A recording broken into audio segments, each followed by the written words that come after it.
Hello भाई साहब, क्या हाल चाल है? कैसे हैं सभी लोग? आई होप एकदम बढ़िया होंगे, शानदार होंगे और ज़बरदस्त होंगे। तो कॉम्पिटेंसी फोकस्ड क्वेश्चन का ये हमारा आज का थर्ड पार्ट है, मतलब तीसरा लेक्चर है, जिसमें हम pair of linear equations in two variable के क्वेश्चंस को डिस्कस करने वाले हैं, यानी कि जो कि आपका थर्ड चैप्टर है। पहला चैप्टर रियल नंबर्स, दूसरा चैप्टर पॉलिनोमियल्स की वीडियोस ऑलरेडी इस चैनल पर आ चुकी हैं, तो आप लोग जाकर के उनको देख सकते हैं और अच्छे से कॉम्पिटेंसी फोकस्ड क्वेश्चंस की प्रैक्टिस कर सकते हैं। देखिए, यहाँ पर ऐसा नहीं है कि मैं सिर्फ एक एक लेक्चर ही अब बना रहा हूँ। तो पहले ये है कि पहले कुछ 5 to 6 चैप्टर्स के आपको कॉम्पिटेंसी फोकस्ड क्वेश्चन डिस्कस कर दूं, जो भी अभी तक आपके, मैं बोल सकता हूँ कि आपके यूनिट एग्जाम या फिर जो क्वार्टरली एग्जाम्स होते हैं, मतलब कि जो आपका हाफ सिलेबस है उसके कॉम्पिटेंसी फोकस्ड क्वेश्चंस मैं पहले से आप लोग के लिए यहाँ पर अभी रेडी करके रख देता हूँ। उसके बाद हम आगे के जो बचे हुए चैप्टर्स होंगे उनके हम बाद में रखेंगे। इस बीच में फिर हम जो चैप्टर वाइज कुछ आपके टॉपिक्स हैं, कोई चैप्टर है उसके कुछ कॉन्सेप्ट वगैरह पर बेस्ड, कुछ शॉर्ट ट्रिक्स वगैरह पर बेस्ड वीडियोस फिर हम इस चैनल पर डालेंगे, ठीक है। तो मतलब ये है कि कंटेंट तो कंटिन्यूसली आता रहेगा, और अभी 11th क्लास वाले और 12th क्लास वालों के लिए भी कंटेंट अपलोड करना है, तो कंटेंट तो कंटिन्यू चलता रहेगा, लेकिन थोड़ा सा पहले एक एक प्रायोरिटी के अकॉर्डिंग हम यहाँ पर कंटेंट अपलोड करने वाले हैं। तो यार सभी लोग जल्दी जल्दी जल्दी फटाफट से आज ही क्लास में, आई होप एकदम बढ़िया होंगे, शानदार होंगे, जबरदस्त होंगे। तो क्या आप लोगों को मैं एकदम क्लियरली विजिबल ऑडिबल हूँ? एकदम बढ़िया। चलिए, तो मैं आपको बता देता हूँ कि कॉम्पिटेंसी फोकस्ड क्वेश्चंस की हमने एक सीरीज स्टार्ट करी है, जिसमें हम अभी पर फिलहाल जो पहले 7 to 8 चैप्टर्स हैं उनके हम एक एक लेक्चर कॉम्पिटेंसी फोकस्ड क्वेश्चंस के सिर्फ डालेंगे, ठीक है। स्पेशली ये सीरीज आपकी स्टैंडर्ड मैथ वाले बच्चों के पॉइंट ऑफ व्यू से है, क्योंकि स्टैंडर्ड मैथ वाले बच्चों को थोड़ा सा ज़्यादा रिक्वायर्ड होता है। 50% क्वेश्चन आपके कॉम्पिटेंसी फोकस्ड आएंगे, इसलिए ये स्पेशली मैंने आप लोग के लिए स्टार्ट किया है। बेसिक मैथ वाले बच्चों के लिए ज़्यादा प्रॉब्लम नहीं होती, क्योंकि उनके मेजर जो क्वेश्चन पेपर आता है वो एनसीईआरटी टेक्स्ट बुक से आता है।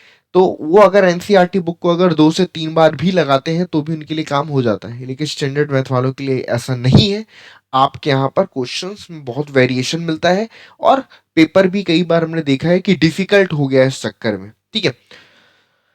तो शुरू करते हैं, सभी लोग रेडी हैं? चलिए, तो सबसे पहले हम, बहुत बेसिक है, मतलब ऐसा नहीं कि कुछ डिफिकल्ट होता है यहाँ पर। हम्म तो सबसे पहले हम यहाँ पर पहला क्वेश्चन जो है उसको देखते हैं। पहला क्वेश्चन बहुत इजी है, सिंपली यहाँ पर लिखा हुआ है कि अंजलि ने एक क्वेश्चन सॉल्व किया और x की वैल्यू उसको फाइंड करनी थी। दो इक्वेशंस उसके सामने गिवन थे, 5x माइनस का 2y इक्वल टू 4 और 3x minus y is equal to 8। तो ये क्वेश्चन एक तरीके से अगर मैं बात करूं, वो स्पॉट दी एरर टाइप का है, ठीक है। ये क्वेश्चन आपका स्पॉट दी एरर कैटेगरी में आता है, मतलब जैसे आपको कैटेगरी एक क्वेश्चन इस तरह से सीबीएसई फॉर्म कर रहा है आने वाले टाइम पर, और अभी पिछले टाइम भी रिपीट किया उसने कि थोड़ा बहुत इस तरीके से कि भाई क्वेश्चन दे दिया है, सॉल्यूशन दे दिया, अब बताओ कि यहाँ पर क्या गलती की गई है, अगर कोई गलती की है तो बताओ, नहीं किया तो बताओ, दोनों ही चीजें। तो यहाँ पर एक सिंपल आप देख सकते हैं कि पेयर ऑफ लीनियर इक्वेशन है पहला और दूसरा, 5x माइनस का 2y is equal to 4, 3x minus का y इज इक्वल टू 8। हर सॉल्यूशंस इज गिवन बिलो, और नीचे पर सॉल्यूशन है। स्टेप नंबर 1 जो उसने किया वो ये किया कि इक्वेशन नंबर 2 के दोनों साइड पर, यानी कि एलएचएस और आरएचएस, उसके बोथ साइड पर उसने 2 से मल्टीप्लाई कर दिया, ठीक है, मल्टीप्लाई बाई 2।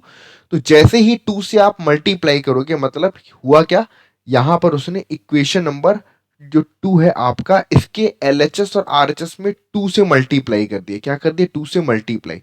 तो इससे 3 2 6x माइनस में 2y, 8 2 16, ये इक्वेशन नंबर थर्ड हो गया। अब स्टेप नंबर 2 जो उसने किया वो क्या किया, सॉल्व इक्वेशन 1 एंड 2।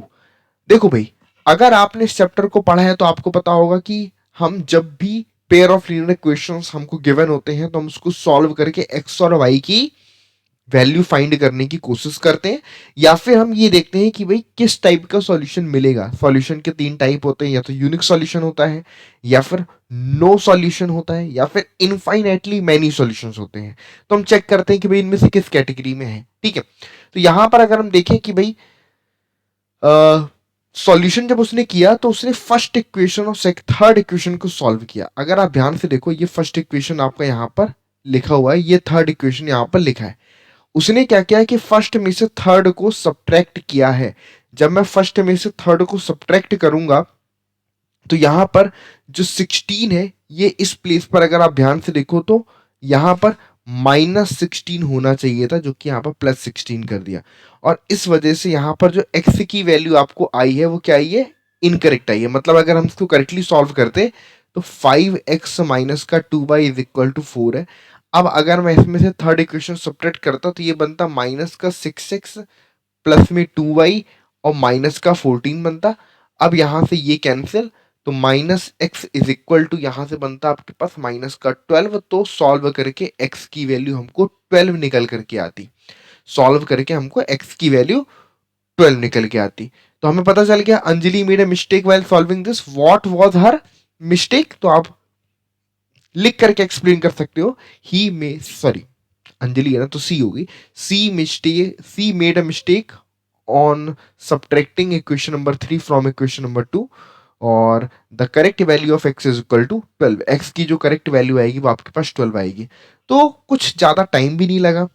यहां पर उन्होंने क्या जज किया कि भाई इस बच्चे ने जो एलिमिनेशन मेथड सीखा है वो सही से सीखा है कि नहीं सीखा है। उसको पता है कि जब एक क्वेश्चन से दूसरे को सब्ट्रैक्ट कर रहे हैं तो साइन चेंज हो जाएंगे। तो कॉम्पिटेंसी फोकस्ड क्वेश्चंस का मीनिंग ही यही है कि आपकी इन डेप्थ नॉलेज को चेक करना कि भैया ऐसा तो नहीं कि आप रटा रटाया ज्ञान है ना, क्वेश्चन रट करके आ गए हो, है ना। होता है ना कि भैया एक ट्रेन है, सॉरी एक ट्रेन कह रहा हूं, एक बोट है जो रिवर की डायरेक्शन में चल रही है इतनी देर, फिर उसके बाद अपोजिट डायरेक्शन में चल रही है, ऐसा क्वेश्चन आता है ना। बहुत सारे बच्चे इस क्वेश्चन को रट करके चले जाते थे, है ना। और रट करके जाते थे, क्वेश्चन देखते थे, सीधे आंसर छाप देते थे। उससे फायदा थोड़ी होता है। अगर आप इन डेप्थ में समझ के आए होगे तो आप पकड़ पाओगे कि यहां पर ये गलती करी है सॉल्यूशन में, यहां पर ये चीज सही नहीं किया, तो वो चीज यहां पर आपकी नॉलेज चेक की जा रही है। आई होप सबको समझ में आ गया। क्वेश्चन बहुत ईजी था।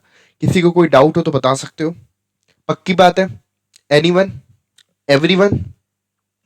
चलो और बताओ, तुम लोगों में से जो भी बच्चे क्लास 10th के हैं, और अगर आप लोग क्लास 10th में नहीं है लेकिन आपके कोई छोटे भाई, छोटे बहन या कोई भी आपके रिलेशन में, नेबरहुड में कोई भी ऐसा है जो क्लास 10th में है, स्टैंडर्ड मैथ लिया है या फिर बेसिक मैथ भी लिया, कोई दिक्कत नहीं है, कंटेंट तो उसको ही मिलेगा, आप उनको ये लेक्चर्स रिकमेंड कर सकते हैं। और हकीकत की बात करूं तो आप उन पर एक बहुत बड़ा मतलब बोल सकते हैं कि उनके लिए एक बहुत बेटर चीज आप उनको शेयर करने वाले हो। क्योंकि आप पूरे यूट्यूब पर देखोगे कोई भी इतनी जल्दी और अभी से कॉम्पिटेंसी फोकस क्वेश्चन डिस्कस ही नहीं करते, ठीक है। जबकि इस टाइम पर सबसे ज्यादा जो प्रॉब्लम आती है वो इस टाइप की प्रॉब्लम को डिस्कस करने में आती है, ऐसे क्वेश्चंस की प्रैक्टिस करने में आती है। तो आप उनको जब शेयर करोगे तो वो समझेंगे कि भाई सिर्फ रटा रटाया किताबी ज्ञान काम का नहीं है, यहां पर ऐसे क्वेश्चंस भी हमें प्रैक्टिस करना पड़ता है। बाकी आप लोग की मर्जी है, ठीक है। चलिए अगला क्वेश्चन हमारे सामने है, स्टेट ट्रू और फॉल्स। ट्रू और फॉल्स स्टेट करना है। अब आप कहोगे सर ट्रू फॉल्स के क्वेश्चंस नहीं आते हैं, ऐसा नहीं है। ट्रू पहले जो ट्रू फॉल्स के क्वेश्चंस आते हैं वो सिंपली था कि भैया आपको ट्रू और फॉल्स में टिक कर रहा है। अब ऐसा नहीं होता। अब यहां पर आपको प्रॉपर जस्टिफिकेशन लिखना है, जस्टिफाई भी करना है कि भैया जो आप बोल रहे हो ट्रू तो क्यों ट्रू है, अगर बोल रहे हो फॉल्स तो क्यों फॉल्स है, वो जस्टिफिकेशन भी देना है। तो यहां पर एक सिंपल सा लिखा है, a pair of linear equation represented by intersecting lines can have two solutions. तो एक सिंपल सा आप देख सकते हो कि अगर दो लाइंस इंटरसेक्टिंग है तो वो केवल और केवल एक पॉइंट पर इंटरसेक्ट करती हैं, ओनली वन पॉइंट पर। और जिस पॉइंट पर इंटरसेक्ट करती हैं तो वही पॉइंट क्या है, एक तरीके से सॉल्यूशन है। वहीं पर जो एक्स और वाई की वैल्यूज आएंगी वही एक्स और वाई की वैल्यूज आपके सॉल्यूशन है। तो अगर इंटरसेक्टिंग लाइंस हैं तो केवल और केवल वन सॉल्यूशन मिलेगा, ओनली वन। तो टू सॉल्यूशन पॉसिबल नहीं है। तो इसका जो आंसर है वो आपके पास क्या हो जाएगा बच्चों, फॉल्स हो जाएगा, ठीक है। टू सॉल्यूशंस नहीं हो सकते। जब लाइन इंटरसेक्टिंग होती है तो आपका वहां पर ओनली वन सॉल्यूशन, केवल यूनिक सॉल्यूशन होता है। क्लियर हो गया? अगला क्वेश्चन रीड करते हैं। नेक्स्ट क्वेश्चन को ध्यान से देखेंगे। अ pair of linear equation shown below, जहां पर गिवन है कि फर्स्ट इक्वेशन जो आपके सामने है वो ऐसा कुछ गिवन है कि k माइनस वन इंटू में x प्लस में y is equal to k plus one, and the second equation is k square minus one into में x प्लस में k प्लस वन इंटू में y is equal to one minus में k square. If k is greater than one, k की वैल्यू अगर one से बड़ी है, तब how many solution does this pair of equations have, तो कितने सॉल्यूशंस होंगे इस पेयर ऑफ इक्वेशंस के। कभी कभी होता है ना, शाम को भी आपको थोड़ा सा लेजीनेस लग रहा होता है तो अभी ये जो सेटअप है ना, इसमें थोड़ा सा मुझे वो जो फील होता है ना, एनर्जी जो फील होती है कि भाई आप जब एक बड़े डिजिटल बोर्ड पे पढ़ाते हो, वो जो फील होता है ना, बहुत डिफरेंट होता है इसमें मुझे खुद आलस आने लग जाता है, लेकिन आलस से घबराना नहीं है भाई, है ना। कंटेंट पूरा डालना है आपके लिए। चलिए आ जाइए। तो ये फर्स्ट इक्वेशन है और ये आपके पास में सेकेंड इक्वेशन है। अब देखो, how many solution does the pair of equations have. तो देखो सिंपल सी बात है, मैं यहां पर आपको एक्सप्लेन करता हूं। मान लो एक इक्वेशन है a1x प्लस में b1y प्लस में c1 is equal to zero, ठीक है। और दूसरा इक्वेशन है मान लो a2x प्लस में आपके पास b2y और प्लस में आपके पास c2 is equal to zero. ये दो इक्वेशंस हैं। अब इन दोनों इक्वेशंस में खास बात समझिएगा, अगर a1 अपॉन a2 यानी कि x के कॉफिशिएंट का रेशियो नॉट इक्वल टू है y के कॉफिशिएंट के रेशियो के, तो इस कंडीशन में ओनली वन सॉल्यूशन, केवल एक सॉल्यूशन मिलता है। क्या मिलता है? केवल एक सॉल्यूशन मिलता है। लेकिन अगर a1 upon a2 is equal to b1 upon b2 but not equal to c1 upon c2 है, तो इस केस में हमें कोई भी सॉल्यूशन नहीं मिलता, नो सॉल्यूशन, ठीक है। थर्ड कैटेगरी होती है कि अगर a1 अपॉन a2, ओके, एक second, a2 is equal to b1 upon b2 is equal to c1 upon c2, तीनों रेशियो अगर बराबर है, तो इस केस में हमको इनफाइनाइट मैनी सॉल्यूशंस मिलते हैं। कितने? इनफाइनाइट मैनी सॉल्यूशंस मिलते हैं। ये बात क्लियर हो गई। तो अब हमें यहां पर इस क्वेश्चन में सिंपली यही चीज चेक करनी है कि भाई कितने नंबर ऑफ सॉल्यूशन है। तो इसके लिए मैं थोड़ा सा आपको शक्तिमान की तरह छोटा हो जाता हूं, ताकि मैं आप लोगों को यहाँ पर ठीक तरीके से लिख करके समझा पाऊं। अब आप देखना, अगर मैं एक्स के वाई के और कांस्टेंट टर्म के कॉफिशिएंट का रेशियो अगर देखूंगा, देखो जब भी कांस्टेंट टर्म को चेक करना, तो या तो दोनों के कांस्टेंट टर्म जीरो के लेफ्ट साइड में हो, तो आप एज इट इज रेशियो लिख सकते हो, या तो दोनों के कांस्टेंट टर्म आपके राइट साइड पर हो, ठीक है, तब तो आप सीधे लिख सकते हो, ठीक है। अगर एक लेफ्ट में एक राइट में है, तो आपको दोनों को एक जगह पे लाना पड़ता है। यहां पर कोई दिक्कत नहीं है। एक्स का कॉफिशिएंट के माइनस वन, तो ये बन गया के माइनस वन अपॉन में यहाँ पर बना के स्क्वायर माइनस वन। अब के स्क्वायर माइनस वन को मैं डायरेक्टली के माइनस वन इंटू में के प्लस वन लिख देता हूँ, इक्वल टू वाई के कॉफिशिएंट यहाँ पर वन है, और इधर पे सीधे सीधे ये के प्लस वन हो गया, और उसके बाद कॉन्स्टेंट टर्म यहाँ पर आपके पास के प्लस वन है, नीचे पर वन माइनस का के स्क्वायर, तो एक तरीके से वन प्लस में के और इंटू में वन माइनस का के है। अगर आप ध्यान से देखें, के माइनस वन से के माइनस वन कैंसिल, तो ये बचा one upon k plus one is equal to one upon k plus one, ये भी बराबर है, बट यहाँ से ये कैंसिल, तो ये बचेगा वन अपॉन वन माइनस में के। अब आप देख सकते हैं कि ये इक्वल नहीं है, मतलब कि फर्स्ट टू रेशियो तो बराबर है, लेकिन थर्ड रेशियो के बराबर नहीं है। इसका मतलब इसका आंसर हो जाएगा नो सॉल्यूशन। इसका आंसर क्या हो जाएगा बच्चों? इसका आंसर हो जाएगा नो सॉल्यूशन। यानी कि जब एक्स और वाई के कॉफिशिएंट के रेशियो बराबर हो, लेकिन कांस्टेंट टर्म के रेशियो के बराबर ना हो, तो उस केस में हमें कोई भी सॉल्यूशन नहीं मिलता, यानी कि नो सॉल्यूशन की कैटेगरी है। आई बात समझ में? क्लियर है सबको? कोई डाउट हो तो बता सकते हो। हम्म, सबको क्लियर हो गया एवरीवन? तो यहां पर हमें कोई भी सॉल्यूशन नहीं मिलेगा। ओके, चलो आगे बढ़ते हैं। नेक्स्ट क्वेश्चन पर आते हैं। तो अगला सवाल है क्या? अगला सवाल कुछ बढ़िया होना चाहिए।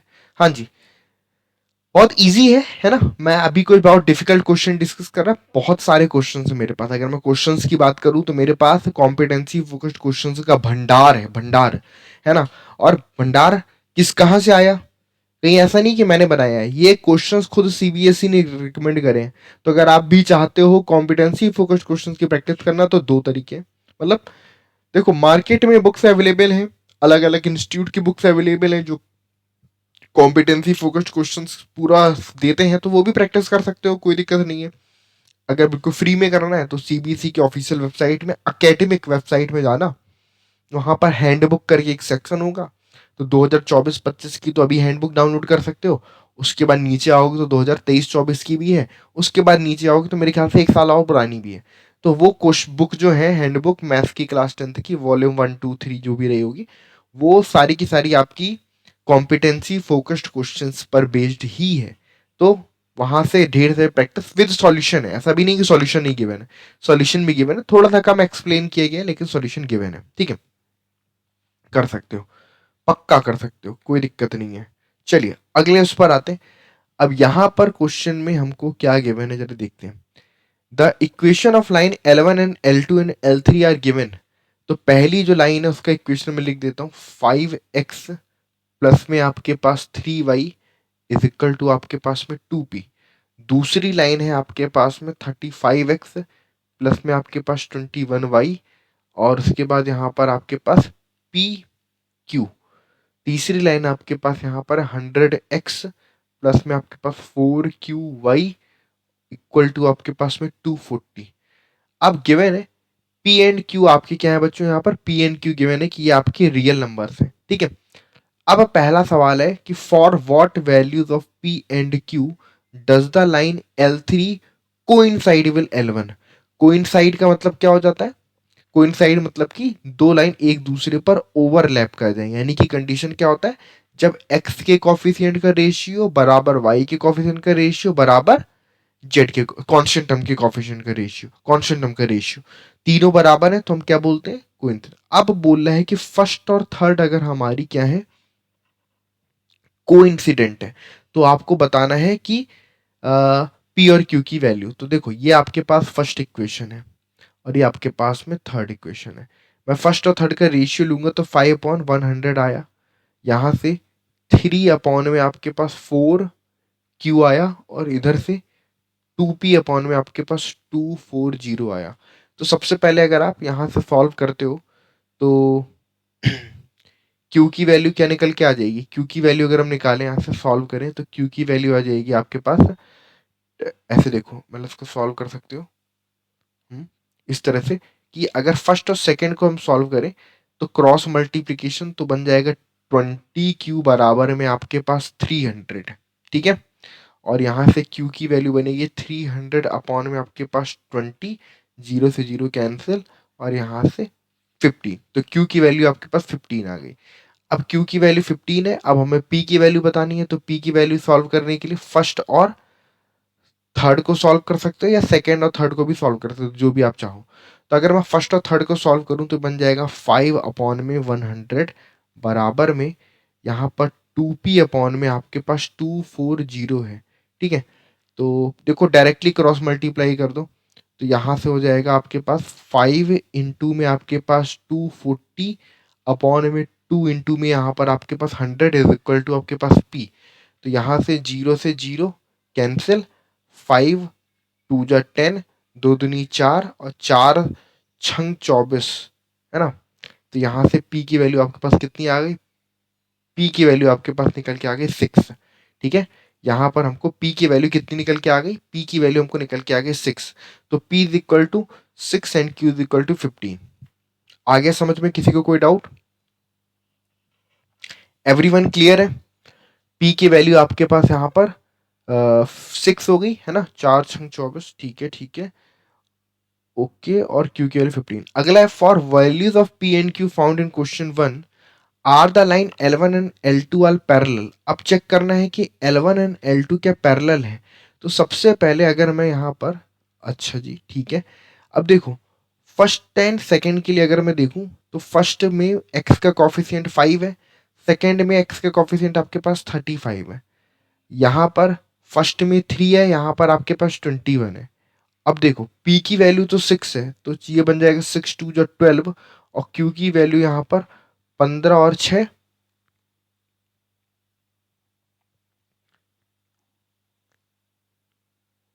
90 हो जाएगा। ठीक है, पी और क्यू की प्रोडक्ट। अब यहां से अगर आप देखोगे तो L1 एंड L2 आपके पैरेलल हैं, तो आप देखोगे वन, ये बना 1/7, ये भी बना आपके पास 1/7, बट नॉट इक्वल टू 12/90। तो इसका मतलब क्या हुआ कि जब पहले दो रेशियो बराबर हो जाए, थर्ड के बराबर ना हो, तो ये कंफर्म हो जाता है कि ये आपकी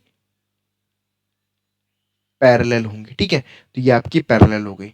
तो सेकेंड वाला आंसर हमारा करेक्ट है। ठीक है, yes, these two lines are first and second are parallel. Okay, clear है? आगे समझ में? सिंपल।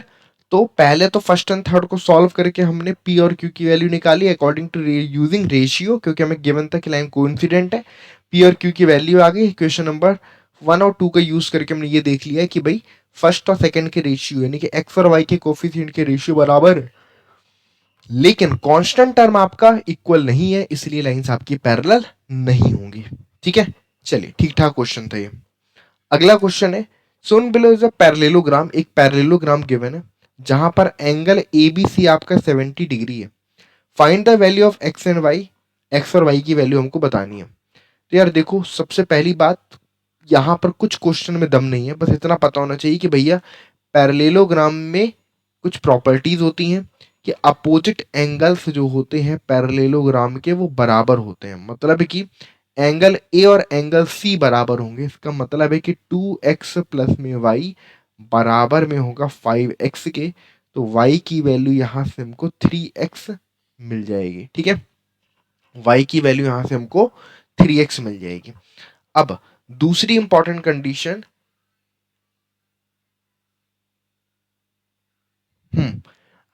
एंगल बी और एंगल डी आपस में बराबर, तो एंगल डी मस्ट बी कितना हो जाएगा आपके पास 70 डिग्री। अब आपको पता है कि एंगल सी और एंगल डी एडजेसेंट एंगल होते हैं पैरेललोग्राम के, है ना। पैरेललोग्राम के एडजेसेंट एंगल का जो सम होता है वो 180 के बराबर होता है। तो यहां से सी तो आपके पास 5x है, डी आपके पास 70 और ये आपके पास 180। तो 5x की वैल्यू आपके पास 110 आ जाएगी। तो x की वैल्यू यहाँ से 5 दूनी 10, यानी कि x की वैल्यू 22 आ जाएगी। ठीक है, x की वैल्यू कितनी आ जाएगी 22। अगर x की वैल्यू 22 है तो y की वैल्यू कितनी हो जाएगी 3 टाइम्स 22 यानी कि 66। तो x और y की वैल्यू हमको दोनों आ गए, x की वैल्यू 22 और y की वैल्यू आपके पास 66। क्लियर है? बहुत इजी क्वेश्चन था। और अब देखिए ये क्वेश्चन थोड़ा सा बढ़िया है, अच्छा क्वेश्चन है। इसमें लिखा है कि Anisha lives 15 kilometer away from her school. She walks to the bus stop and takes the bus to school every day. If she goes to the nearest bus stop, she needs to walk for 3 kilometer and cover the rest of the distance by bus. तो भाई 15 kilometre के distance में पहला case ये given है कि वो पहले 3 किलोमीटर वो ट्रैवल वो वॉक करती है, फिर बस पकड़ती है और स्कूल जाती है, और ऐसा करने में उसको 1.2 आवर्स का टाइम लगता है। अगली कंडीशन है कि भाई वो 5 किलोमीटर तक पैदल जाती है, रेस्ट डिस्टेंस जो 10 किलोमीटर की है वो बस से ट्रेवल करते हैं, उसको 2 घंटे लगते हैं। तो हमें पहले तो इस पूरे सिचुएशन को इक्वेशंस के फॉर्म पे कन्वर्ट करना है। उसके बाद हमें अनीशा की जो एवरेज स्पीड है वो वॉक करने की, और बस की जो एवरेज स्पीड है वो हमें फाइंड करना है। ठीक है, तो देखो, सबसे पहले जब मैं इस क्वेश्चन की शुरुआत करूंगा तो हम यहाँ पर कंसीडर करेंगे कि जो एवरेज स्पीड है, लेट से दोनों की जो एवरेज स्पीड है, लेट से एवरेज स्पीड, ठीक है, average speed of Anisha is equal to आपके पास x किलोमीटर पर आवर। और अगर मैं सिमिलरली एवरेज स्पीड ऑफ बस अगर बोलूं कि बस की जो एवरेज स्पीड है, मान लो वो आपके पास y किलोमीटर पर आवर है। ठीक है, तो एवरेज स्पीड ऑफ अनीशा हमारे पास x kilometre per our, average speed of बस हमारे पास y किलोमीटर पर आवर। अब जो केस बन रहे हैं उनको नोट करते हैं। देखो हम सभी को पता है कि भाई जो स्पीड होती है ना, जो स्पीड होती है, सॉरी, वो डिस्टेंस अपॉन टाइम के बराबर होती है ना, चाल बराबर दूरी बटे समय।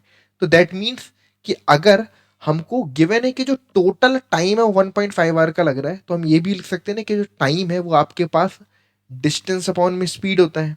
टाइम आपके पास डिस्टेंस अपॉन में स्पीड होता है। तो अगर आप ध्यान से देखो कि पहले 3 किलोमीटर वो बाई मतलब वॉक करके जाती है, बचे हुए 12 किलोमीटर वो बस से जाती है। तो 3 किलोमीटर जाने में जो टाइम लगा वो कितना लगा, 3, क्योंकि वॉक करके जा रही है तो स्पीड उसकी वॉक करने की एक्स है, 3/x। 12 किलोमीटर बाई बस जा रही है और बस से चलने की स्पीड वाई है, तो टोटल टाइम उसको 1.5 आवर्स लगा, या आप इसको 3/2 आवर्स भी लिख सकते हो। तो ये आपके पास इक्वेशन नंबर 1 हो गया।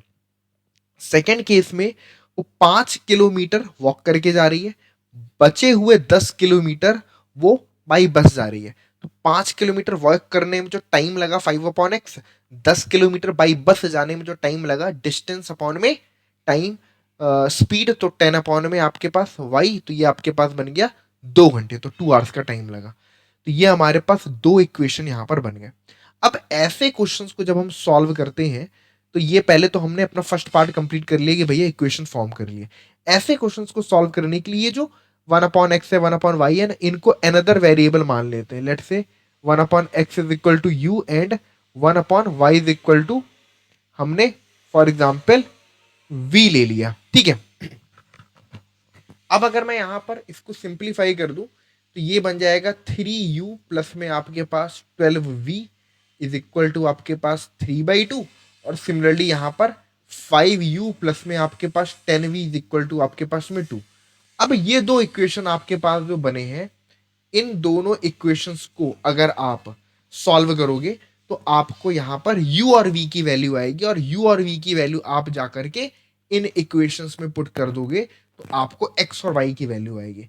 तो यहीं तक तुमको करके दे रहा हूं, आपको मुझे कमेंट बॉक्स में आंसर लिख करके बताना है कि x की और y की क्या वैल्यूज निकल करके आएंगी, यानी कि दोनों वैल्यूज अब सॉल्व करके आपको बताना है। इक्वेशन मैंने बना दी है, एलिमिनेशन मेथड अगर आपने पढ़ा है तो आप सॉल्व कर सकते हैं।